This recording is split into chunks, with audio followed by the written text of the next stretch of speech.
윤박 50분 만남. 긴 악연 풀렸을까? 풀렸을까?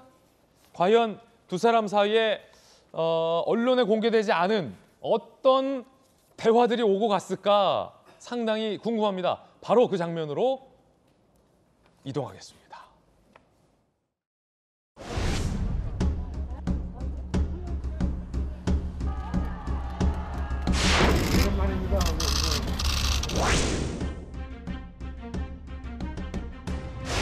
대통령님의 건강에 대해서 좀 얘기를 했고요.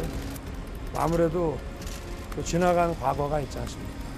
인간적인 안타까움과 또 마음속으로 갖고 있는 제 또 미안한 마음, 그런 것도 말씀드렸고, 지금 살고 계시는 그런 생활 이런 거 불편하신 점이 없는지 거기에 대해서 얘기를 좀 나눴습니다. 화기애애한 분위기에서 했습니다. 그래서 어떤 면에서는 이게 참 공개를 했으면 좋겠을 정도로 그런 내용들까지 굉장히 많았는데 그 다 하지 못하는 거가 아쉬울 정도고, 저희가 사실 언론에 밝히지 못할 속 깊은 얘기를 사실 좀 하셨습니다. 속 깊은 얘기는 저희들이 언론에 공개하기가 적절하지 않아서 이 정도로 하겠습니다. 예. 대통령께서 굉장히 말씀을 많이 하셨어요. 정말 그 분위기가 좋아서 사실 옆에서 보는 우리 유 변호사나 저 같은 경우도 굉장히 기분이 좋았던 그 만남이라고 저는 생각을 합니다. 상당히 분위기가 좋았고, 자, 김영주 의원님. 네. 저는 그 중요한 것, 하지만 굉장히 사소한 것 하나를 캐치했어요. 윤석열 대통령 당선인이 박 전 대통령을 찾아가는 자리, 처음 만난 자리잖아요. 그 분위기를 부드럽게 하기 위해서 굉장히 세심한 거 하나를 신경 썼다. 권영세 의원이 저 자리에 앉아 있다라는 거에 저는 눈길이 가는데, 굉장히 좀 작지만 세심한 게, 네. 권영세 의원이 박 전 대통령 때 주중대사였잖아요. 네. 그러니까 안 그래도 좀 편한, 장제원 의원보다는 권영세 의원, 박근혜 정부 사람을 딱 대동해서 가는, 어떻게 보셨습니까?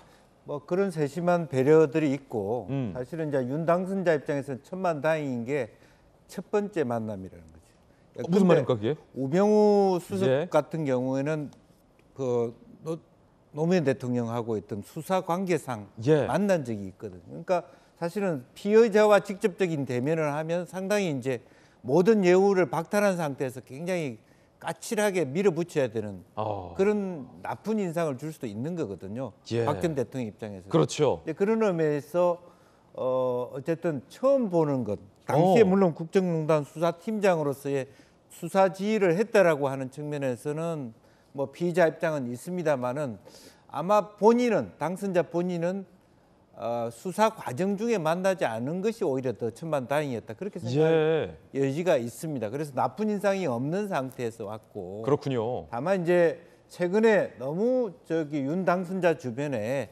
친이계가 많은 거 아닌가, 이런 것들이 굉장히 본인 스스로도 물론 그걸 의식해서 그런지 안 하는지는 모르겠습니다만은, 그런 의미로 권영세 의원을 배석하는 것은 신의 한 수였다, 그렇게 볼 수 있겠죠. 특히나 지금 당선인이 권영세 의원에게 이제 중직을 계속해서 이제 설득하고 있고, 권영세 의원이 고사하고 있다, 뭐 이런 보도도 나오고 있는 상황인데, 박근혜 정부 때 주중대사였던 권영세 의원과 함께 대동한 건 이런 의미다. 네. 두 분이 처음 만났다, 수사 과정에서 전혀 마주친 바가 없었다라는 것도 중요하다라고 말씀 주셨어요. 처음 딱 만났을 때 어떤 이야기를 윤석열 당선인이 박 전 대통령에게 건넸을까요? 식사는 잘 하시고 건강은 잘 챙기시느냐라고 건강 안부를 당선인이 처음 딱 건넸다고 합니다. 그런데 박 전 대통령이 이렇게 말을 하셨군요. 처음 뵙는 분이지만 화면에서 많이 뵈서 그런지 아주 오래전에 만난 사람 같다. 자, 그러자 윤 당선인의 답변이 의외였습니다. 이게 오랫동안 윤 당선인 마음속에 뭔가 박근혜 대통령의 예전 표현을 빌리자면 손톱 밑에 가시처럼, 운동화 속 돌멩이처럼 늘 당선인의 마음속에 뭔가 좀 불편함으로 있었던 사안인 것 같아요. 면목이 없다, 늘 죄송했다. 자, 이재명 기자, 이게 어떤 의미입니까? 면목이 없습니다, 늘 죄송했습니다. 이게 어떤 뜻입니까? 그러니까 뭐 조금 전에 얘기했지만 결국 윤석열 당선인의 마음속에 있었던 가장 큰 부담 하나를 이제 본인 스스로 꺼냈다 이렇게 봐야겠죠. 대선 기간 내내 그리고 정치인으로 이제 변신을 하고 대선 출마하고 나서 이제 정치인 행보할 때마다 끊임없이 윤석열 당선인에게 질문되었던 게 국정농단 사태 수사팀장, 그러면서 박근혜 전 대통령의 구속, 구형 등등에 대한 문제, 거기에 대해서 계속 입장을 이제 여러 차례 이제 본인에게 질문이 왔던 거죠. 그때마다 했던 얘기가 당시 내가 검사로서 나의 직분을 다했다. 다만 인간적인 어떤 안타까움 그리고 정치적인 그러니까 어떤 그 박 전 대통령에 대한 예. 미안함, 연민에 대한 얘기를 했었던 거죠. 그 얘기를 이제 어제 박 전 대통령을 처음 마주하고 나서 그러니까 첫 만남에서 아주 정식으로 면목이 없다 죄송하다 꺼냈습니다. 어떤 인간적인 그러다 보니까- 미안함 뭐 그런 마음인데 사실 이재명 기자가 더 잘하겠지만 대통령 당선인이잖아요. 가장 권력의 힘이 셀 때 전직 대통령을 만나서 아무리 미안한 마음이 있어도 뭐 유감이다 뭐 이런 정도로 하는데 정말로 그냥 저런 표현이 나왔어요. 면목 없습니다. 죄송했습니다. 늘 이렇게 말하기가 사실은 쉬운 건 아니잖아요.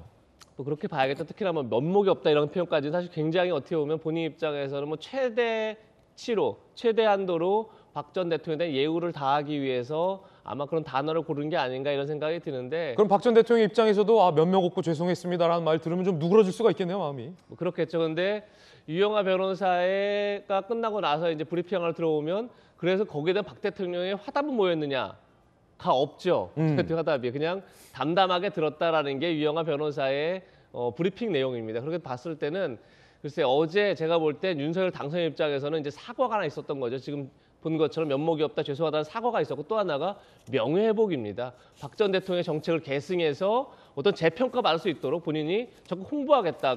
어떻게 보면 박 전 대통령이 지금 가장 원하는 게 명예회복 재평가인 거죠. 그런 점에서 윤석열 당선인 입장에서는 박 전 대통령이 원하는 것들을 정확하게 집어서 박 전 대통령에게 거의 맞춤형으로 이제 얘기를 풀어놨다 이렇게 볼 수 있는데 거기에 대해서 어떻게 보면 반대로 윤석열 당선인이 가장 원했던 답은 취임식에 흔쾌히 참석하겠다 뭐 이런 내용인데 약간 당시 어제 이제 박 전 대통령 답은 약간 유보적이었던 거죠. 제 건강 상태는 아직까지 뭐 가능할지 모르겠지만 가능하면 참석하겠다 이렇게 얘기를 했는데 상당히 어제 그래서 윤석열 당선인 입장에서는 적극적으로 구애를 한 반면에 박 전 대통령 입장에서 굉장히 약간 그래서 이런 표현이 맞는지 모르겠지만 약간 밀당을 하는 그런 모습을 보여서 굉장히 흥미롭게 어제 첫 만남 뭐 앞으로 또 어떻게 만남 이어갈지 모르겠지만 첫 만남이 흥미로웠다는 생각이 들었습니다. 예.